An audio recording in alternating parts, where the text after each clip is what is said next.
સુરતના કતારગામ ખાતે અષાઢી બીજ નિમિત્તે શ્રી ઘેડિયા કોળી સમાજ ટ્રસ્ટ દ્વારા 34મો સ્નેહ મિલન સમારોહ, વિદ્યાર્થી ઇનામ વિતરણ અને જન કલ્યાણકારી સેવા કેમ્પનું આયોજન કરવામાં આવ્યું હતું। કોળી સમાજ ટ્રસ્ટ સુરત તથા શ્રી યુવા ઘેડિયા કોળી સમાજ સુરત દ્વારા દર વર્ષની પરંપરા મુજબ અષાઢી બીજના પાવન અવસરે 34મો સ્નેહ મિલન સમારોહ, વિદ્યાર્થી ઇનામ વિતરણ સમારોહ, રામદેવ પીર મહારાજના પાઠ દર્શન, પ્રસાદ વિતરણ, વૃક્ષારોપણ કાર્યક્રમ તથા જન કલ્યાણકારી સેવા કેમ્પનું ભવ્ય આયોજન કરવામાં આવ્યું હતું। સમાજમાં શિક્ષણ, એકતા, સેવાભાવ અને સંગઠન શક્તિને વધુ મજબૂત બનાવવાના હેતુથી યોજાનારા કાર્યક્રમમાં સમાજના તેજસ્વી પ્રતિભાશાળી વિદ્યાર્થીઓનું સન્માન કરીને તેમને ઇનામો એનાયત કરાયા હતા। સાથે જ પર્યાવરણ સંરક્ષણના સંદેશને જન સુધી પહોંચાડવા માટે વૃક્ષારોપણ કાર્યક્રમનું પણ આયોજન કરવામાં આવ્યું હતું। જન કલ્યાણકારી સેવા કેમ્પમાં આયુષ્યમાન ભારત કાર્ડ બનાવવા તથા રિન્યુ કરવાની સુવિધા, સરકારની વિવિધ જન કલ્યાણકારી યોજનાઓ અંગે માર્ગદર્શન, જરૂરી દસ્તાવેજોની તેમજ લાભાર્થીઓની સ્થળ પર જ સહાય ઉપલબ્ધ કરાવવામાં આવી હતી। આ પ્રસંગે મહંત શ્રી અખંડાનંદ સરસ્વતી મહારાજ અને અનંત વિભૂષિત શ્રી 1008 મહામંડલેશ્વર જયાનંદ સરસ્વતી મહારાજ તેમજ વિવિધ ધારાસભ્યો, કોર્પોરેટરો, પોલીસ અધિકારીઓ, શિક્ષણવિદો, તબીબો, સામાજિક આગેવાનો અને વિવિધ સંસ્થાઓના પ્રતિનિધિઓ વિશેષ ઉપસ્થિત રહી સમાજને આશીર્વચન અને માર્ગદર્શન કર્યા હતા।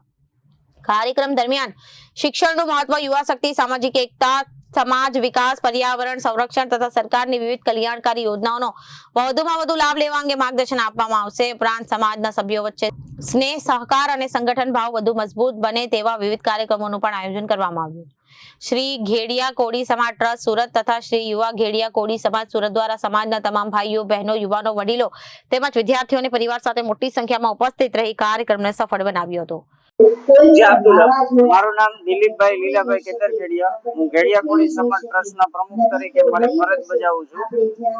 અને આજે જે અમારો કાર્યક્રમ છે એ વિદ્યાર્થીને સન્માન સમારોહ, ઇનામ વિતરણ, સાંસ્કૃતિક કાર્યક્રમ, સાથે સાથે અમારા યુવાનોને રોજગાર, એનું માર્ગદર્શન, આવા અવનવા કાર્યક્રમ અમે યોજતા આવીએ ટ્રસ્ટના માધ્યમથી। અને સમાજ ને કંઈક ને કંઈક પ્રેરણા મળે એવી અમે ટ્રસ્ટ મંડળ તરફથી પ્રેરણા રૂપી જે કંઈ અમારી પાસે છે એ અમને બિરદાવતા રહીએ છીએ। અને અમારા યુવાનોને આજના દિવસની અંદર અમારો એક અનેરો ઉત્સાહ સ્નેહ મિલન સમારોહ છે જે અમે વર્ષના સમયગાળાથી રાહ જોતા હોય છે। સૌ આખો સમાજ સાથે મળી અને આજનો અમારો કાર્યક્રમને અતિ ઉલ્લાસ ઉત્સવ સાથે અમે મનાવીએ છીએ અષાઢી બીજ નિમિત્તે। કાર્યક્રમ કઈ જગ્યા પર કરવામાં આવે, કેટલા લોકો જોડાયેલા? આ કાર્યક્રમની અંદર લગભગ 2000 થી 2200 લોકો જોડાયેલા છે। આજનો આ કાર્યક્રમ છે એ વર્ષાદેવી કોમ્યુનિટી હોલમાં જોડાયેલો છે। અમે આવનારા કાર્યક્રમ સુરતના અલગ અલગ એરિયાની અંદર કરતા આવીએ છીએ। આગળનો અમારો જે કાર્યક્રમ હતો એ મોટા વરાછાની અંદર હતો। મુખ્ય મહેમાન તરીકે અમારા માંગરોળ માળિયાના ધારાસભ્ય શ્રી ભગવાનજીભાઈ ગરગટિયા ઉપસ્થિત છે। મહામંડલેશ્વર અખંડાનંદ આશ્રમના મહંત ઉપસ્થિત છે। પછી અન્ય સમાજના આગેવાનો ઉપસ્થિત છે, અન્ય સમાજના પ્રમુખો ઉપસ્થિત છે।